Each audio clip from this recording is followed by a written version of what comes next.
how to remain productive as a solo entrepreneur is one that, well, it's one that I'm still working on, quite frankly. And I guess I say that due to the fact that I think the first answer to that question is, how productive do you want to be? How much do you want to be working? I'm at a point right now where I don't want to be working 80-hour weeks. And so I'm trying to have, a relatively balanced life. But I've been in the workforce for a long time.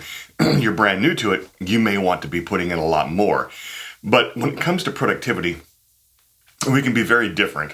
Recently, though, I was heard somebody talking. It was a bit reaffirming about not making lists. And now, some people they love their list, but I think the problem with the list is you're subject to the vagaries of the order of the list, and things on that list don't change once you've written it. But things become more and less important. So, what I do to try and be productive is I look at my week ahead, especially, and my day ahead, and I block time.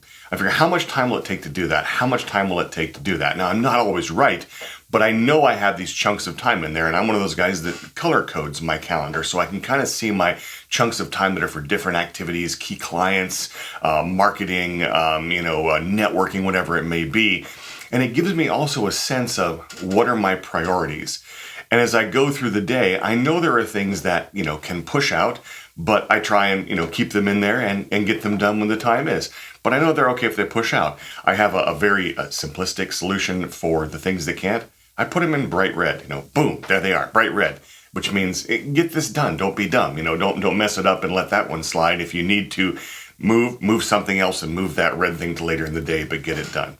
So I think that calendars can be very effective in being efficient with your time and being productive.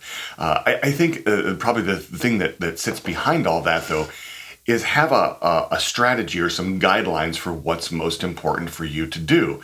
And there are things that are less fun but are important, like you have to manage certain key aspects of your business. For example, today I have something in my calendar. Sit down and look at estimated income taxes for the quarter, because I have to get that done. If I don't pay my taxes, I'm going to have a little bit of a problem with the IRS. So, have those things in there, and then have a mix of things that also are the stuff that you really want to do. Make sure that when you look at that day, it's like, that's an interesting day. If it's all one thing because I like to focus, or if it's a blend of things because I don't like to get stuck in anything, whatever it be, build those days and build the calendar week around what you need to get done and what you like to do.